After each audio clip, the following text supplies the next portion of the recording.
Ay, si Pudel! Siya si Asman! Kailangan na po natin makagawa ng apoy. Bilis! Ivan, sigurado ka ba na pagkatapos nilang pumasok din sa lumang bahay, saka lang nagbago yung ugali nila? Opo, Ate Lucy. Bakit niyo po natanong? Pumasok dito si Mang Reden at Ceci bago nagbago yung mga ugali nila. Malakas yung kutob ko na may kinalaman tong bahay na to sa pagbabago nila eh. Mga bagong biktima. Sige, pasok kayo. What? Tay, bilisan mo! Gumagalaw na siya! Tay! Tay! Tay, bilis!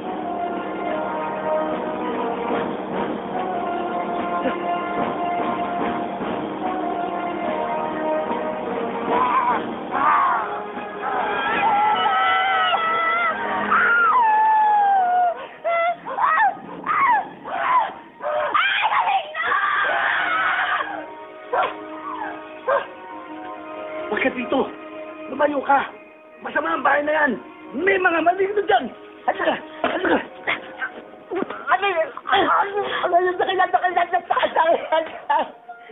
Mang si Joe?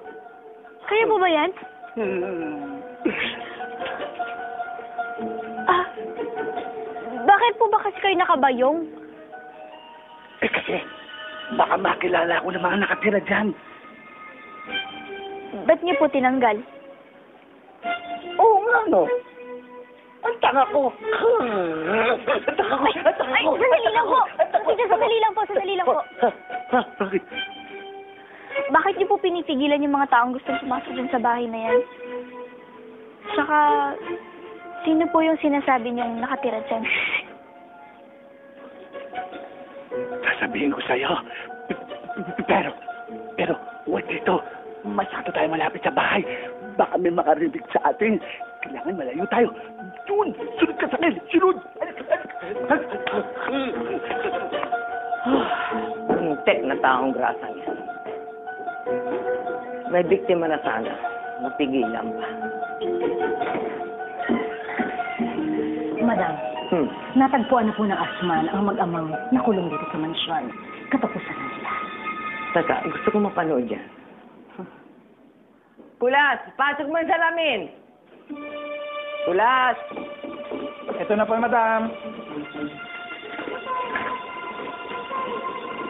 Teka, tabingi yata.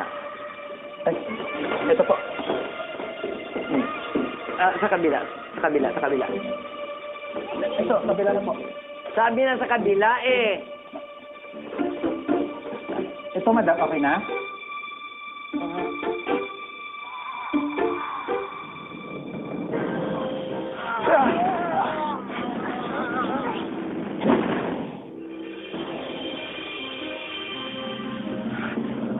Ayos ka na, anak.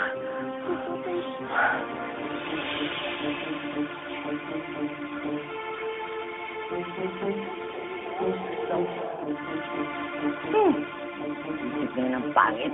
Ama na nga yan. Ang galing! Ang galing! Patalo nila ang Asman! Hindi, pangit! Kaka-igisip. Ay, oo nga naman. Pero di ba, Lina? Marami pang panganib na naghihintay sa mag-amang yan sa disyerto. Umpisa pa lang ito ng kalbaryo nila.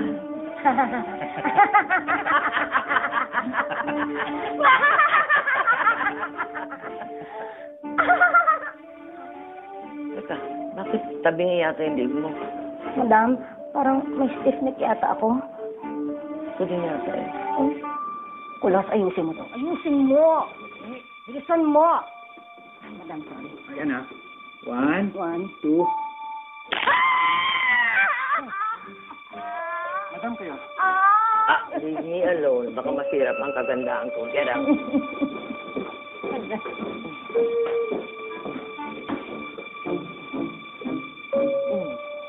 Madam, titiisin niyo na lang na ganyan yung leg niyo. Oo. Dahil lumayas na kayo! Dali!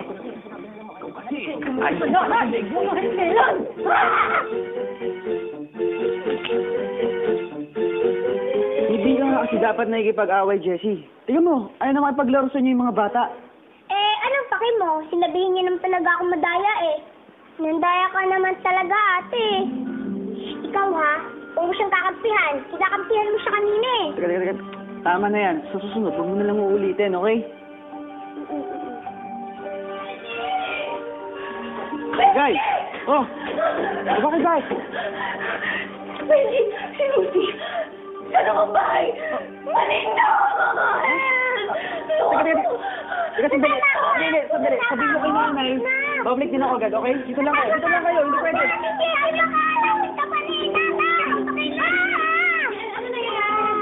Ano yan? Kasi po inay, si Ivan po pinipilit po kung lumabas po para maglaro eh. Hindi po totoo yan. Ivan? Anong hindi totoo? Nay, nagsisinungaling lang po yan. Mang Sidyo, saan po ba tayo pupunta? Oh, nariyan ka pala. Kanina pa po, tinatanong ko po sa inyo tungkol dyan sa bahay. Oo, yung bahay na yan. Huwag ka papasok. Yan lumabahay na. Masamang bahay na yan. Maraming nakatirang masasamang elemento. Mga elemento na naghahanap ng mabibiktima. Paano niyo po nalaman? Nakapasok ko sa bahay. At nakita ko ang maraming mundo, iba-ibang mundo sa likod ng pinto. Sa likod ng pinto? Mga mundo? Oo, iba't ibang mundo sa loob ng tahanan na yan.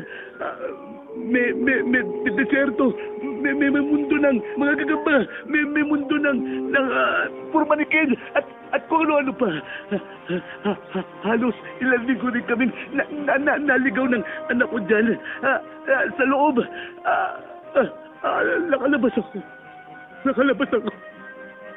Pero anak ko. Ano po nangyari sa anak niyo? Anak ko. Namatay. Kinagat. Lambok. Matabang. Halibang.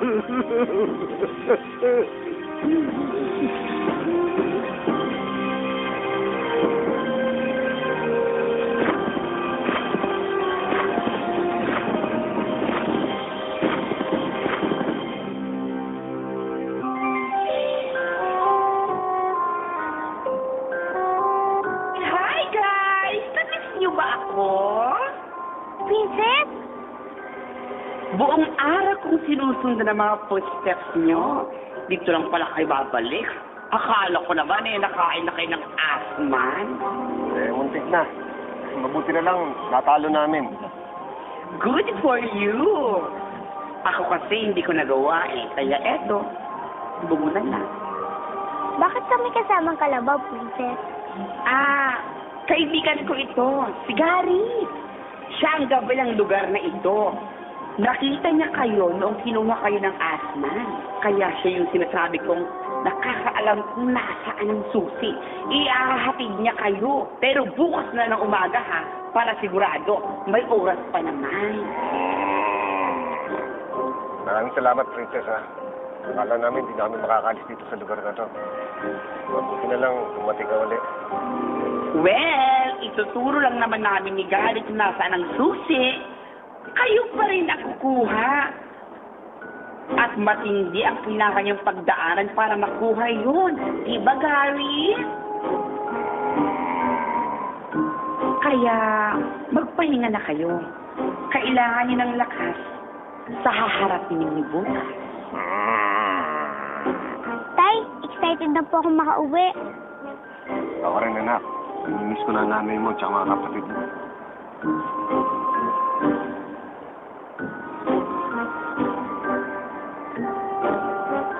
Si Joe.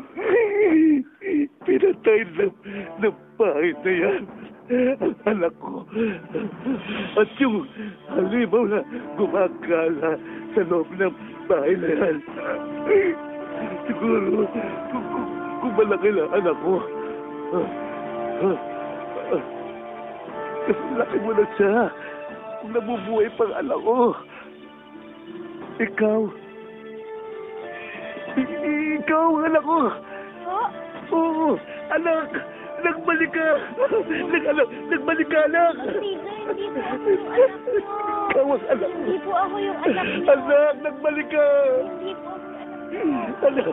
Ay, anak! Hindi po ako yung anak. Abay! Ang sakit na na! Ano siya? Lucy, huwag kang alala. Niligtas kita. Sino ang huli? Andiyan ang mga kalaban! Huwag kang papasok sa masamang bahay na yan! Kayo! Habulin niyo ako!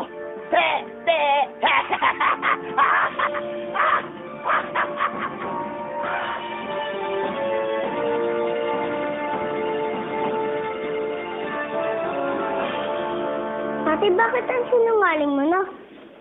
Ha? Ako sinungaling? Hindi, Sinungaling ka na naman. Jessie? Jessie, tumawag sa akin ng nanay ni Nene. Sinaktan mo daw siya. Nay, hindi po. Sila nga po ang nangaway sa akin eh.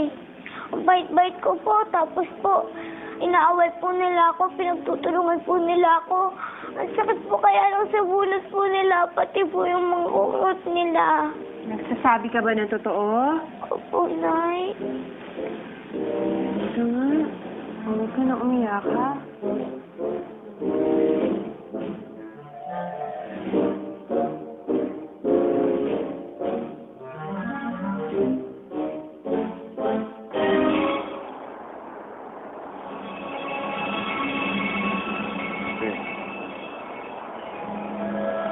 Big. Pahing tubig. Jessie! Ang tatay mo! Tay?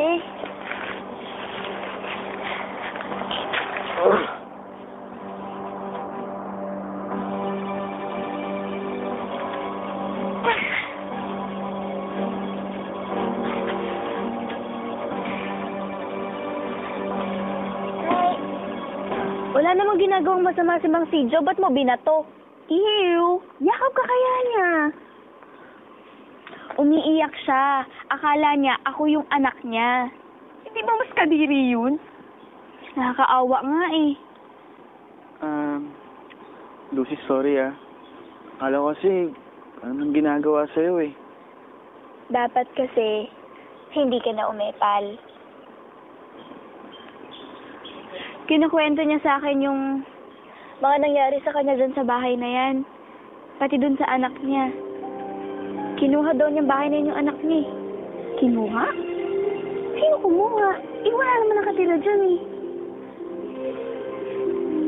Ano, wala? Ayun na may tao. Papa?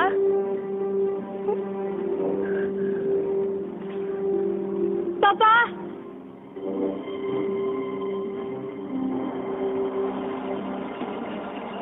Tay, mataas ang lagnat niyo. Bakit ninalagnat si Reden? Nakagat ba siya ng asma? Opo. Ito po, oh. Naku, lagot. Bakit po? May laso ang laway ng asman. Laso na nakamamatay. At nalason na ang tatay mo! Oh, Pag hindi mo siya naagapan, mamamatay siya!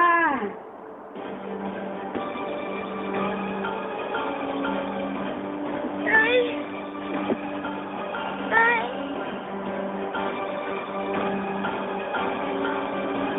Tay! Tay! Tay!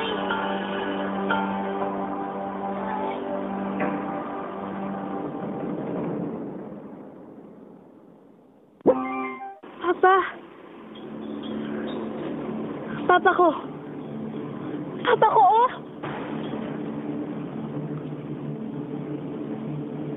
Saan? Eh, wala namang tao. Lucy! Nananakot ka naman eh. Di ba patay ng papa mo? Oo. Pero, Nakakaamoy mo yung pagkabaliw. Ayan kasi, nagpapayaap ka kasi kay Mang Sidyo, kaya kung nakikita mo. Baka naman namamalikmata ka lang. Alam mo, mabuti pa umuwi na tayo. Sinabutan na ako dito eh. Tara na.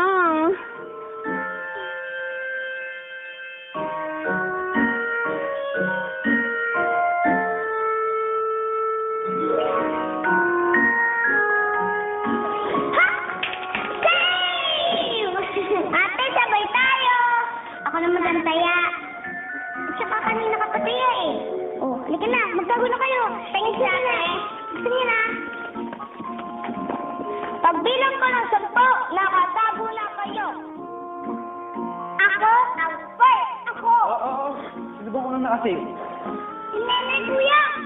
Oh, sabi ko ako na madaya kayo. Ikaw pa naman taya. Wala kang pakailan kung madaya ko. At saka, ayoko maging taya, no? Hindi ako taya.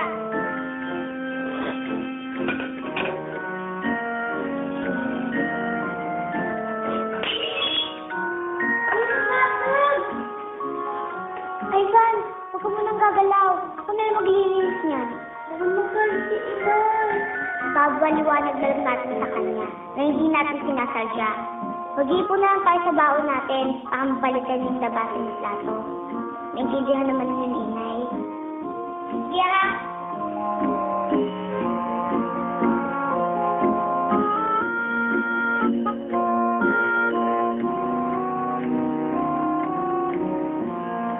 Marami na galit si nanay nito.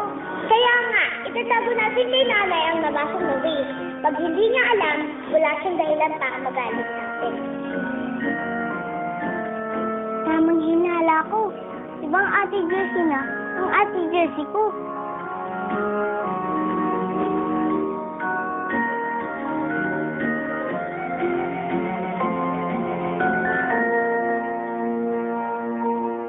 Tay, gumising kayo, Tay. Ano pong gagawin ko? Tulungan niyo po ako, hindi ko alam kung anong gagawin ko. Huwag kayo mag-alala. Simple lang ang gamot sa laso ng asma. Alam po yun. Tubig. Tubig ang gamot. Tubig lang po. Pero kailangang painumin mo tuwing 10 minuto hanggang sa sumikat ang araw. Kailangan mo siyang painumin ng walang palya. Oras na may mamis ka, kahit minsan, siguradong matutuluyan ng tatay mo. Po, hindi ko po papabayaan si tatay. Ayan ang balon. Kumuha ka ng tubig. Gamutin mo na ang tatay mo. Dali!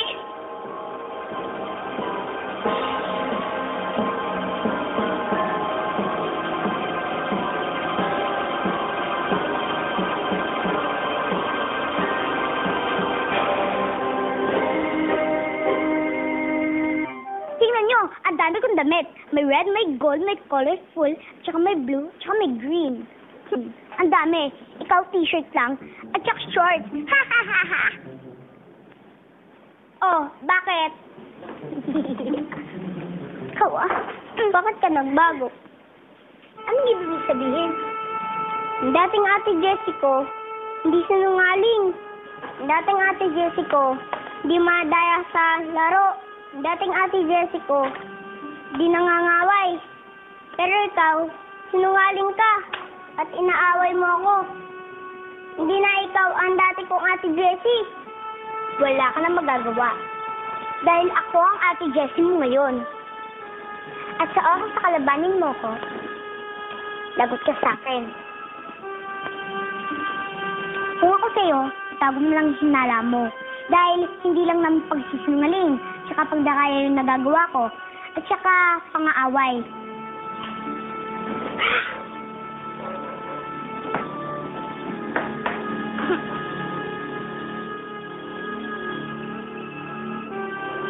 Day, ko po dito.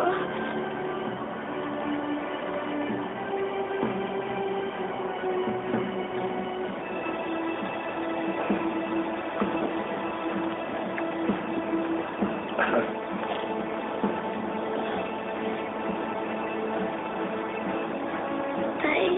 Hindi ko po kayo papabayaan.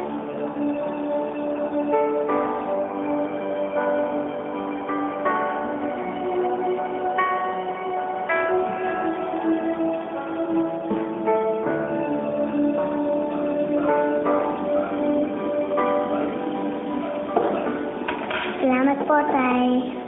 Walang anuman. Pero pahinga po kayo. Okay po ako. Dito lang ako. Babantayan kita hanggang gumaling ka. Aalagaan ka namin ni tatay. Ha? Salamat po. Sige.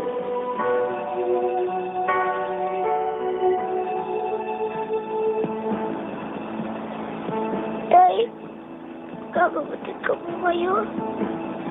Kaya po na ginagawa niyo po sa akin dahil na po'y sakit ako. Aalagaan ko po kayo. Hanggang sa lumakas kayo, tay.